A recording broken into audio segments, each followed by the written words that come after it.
10년도 더 전에 있었던 일입니다. 남들한테 한 번도 털어놓은 적이 없는 개인적인 일이지만 누구에게라도 말하지 않으면 정말 미칠 것 같아서 이렇게 인터넷에라도 글을 올리기로 결심을 했습니다. 그때 당시에 자동차를 새로 산 지 얼마 안 됐던 저는 어떻게든 차를 한 번이라도 더 모려고 안달이 난 상태였어요. 그래서 그날도 좀 멀리 떨어진 곳에 위치한 바닷가까지 홀로 장거리 드라이브를 갈 계획을 짰습니다. 깊은 밤중에 몇 시간을 내리 달렸을까요? 문득 이상한 느낌이 들었어요. 주변에 사람 집 같은 거 하나 없는 곳이었지만 혹여 자동차가 지나가다가 볼 수도 있으니까 샛길을 타고 조금 더 들어간 곳에서 차를 세웠습니다. 저는 노상에서 대충 볼일을 보고 운전하느라 찌뿌둥해진 몸도 풀 겸 해서 산책 삼아서 걷기 시작했습니다. 바닷가로 난 길을 따라서 키가 엄청 큰 잡초들을 헤치면서 한동안 터덜터덜 걸었어요. 그런데 어디선가 벌레가 우는 소리가 어렴풋이 들려왔습니다. 잠시 멈춰서 벌레 울음소리를 감상하는데 그 소리에 어슴풀에 섞여서 사람의 신음소리 같은 게 들렸어요. 저의 짓궂은 호기심이 천천히 발소리를 죽이고 소리의 근원지로 살금살금 다가갔습니다. 풀숲 너머로 언뜻 사람의 형체가 느껴졌어요. 몸을 낮추고 좀 더 잘 보이는 위치로 이동하니까 한 남자가 여자 위에 올라타서 움직이는 장면이 보였습니다. 하지만 보면 볼수록 어딘가 움직임이 이상했어요. 그런 남자 여자치고는 무언가가 부자연스러웠습니다.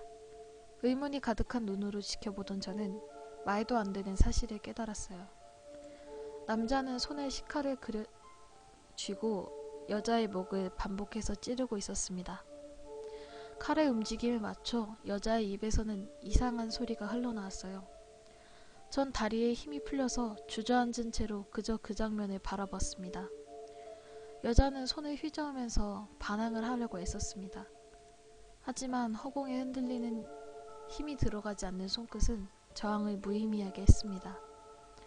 식칼의 움직임이 반복됨에 따라서 여자의 움직임도 점차 멎어갔고 남자는 찌르는 걸 멈췄습니다. 그 순간 제가 있는 반대편 방향에서 부스럭부스럭 하면서 몇 명의 사람들이 이쪽으로 다가오는 기척이 났습니다. 도움을 청해야 한다는 생각만 들었죠. 제가 자리에서 일어서려던 순간이었습니다. 끝났어? 다가온 그들도 한통속이었어요. 저는 일어서려던 움직임을 멈추었죠. 하긴 이렇게 인적이 없는 곳에서 타이밍 좋게 지나가는 행인 따위는 있을 턱이 없었습니다. 하마터면 큰일 날 뻔했죠. 그때 만약에 일어서서 도움을 청했더라면 저는 이미 이 세상에 없었을 거예요. 요란하게도 해치웠네. 옷에 다 튄 건 어쩌려고 그랬어. 이거 확인 사살 안 해도 돼? 아무렇지 않게 주고받는 그들의 섬뜩한 대화 속에는 가벼운 웃음소리마저도 섞여 있었습니다. 저는 숨소리 하나 들릴까봐 필사적으로 소리를 죽였죠. 잠시 후에 또 누군가 다가오는 기척이 느껴졌습니다. 슬쩍 고개를 들어서 확인하니까 한 대여섯 명 정도 되어 보였어요. 뒤늦게 합류한 사람은 영화 속에서나 보던 시체를 까만 비닐 백 같은 것에 담고 있었습니다. 그들의 대화를 전부 알아듣긴 어려웠는데 언뜻 들리는 내용 속에서 제 차의 번호판을 언급하거나 차의 외형을 설명하는 걸 미뤄봤을 때 제 차의 이야기를 하는 게 틀림없었습니다. 그러다 갑자기 그들은 일제히 이야기를 멈췄죠. 전원이 말을 멈추고 주변에 귀를 기울이고 있었습니다. 제 심장은 미칠 듯이 뛰었어요. 집에 가고 싶었고 저는 그저 죽은 듯이 웅크렸습니다.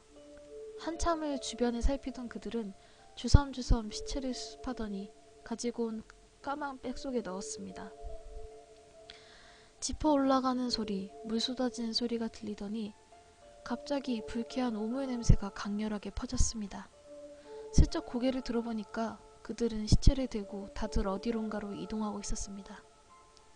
저는 그들이 가고 난 후에도 숨소리 하나 새어나가지 않도록 가만히 있었어요. 차가 몇 대 지나가는 소리가 들리더니 멀지 않은 곳에 멈췄습니다.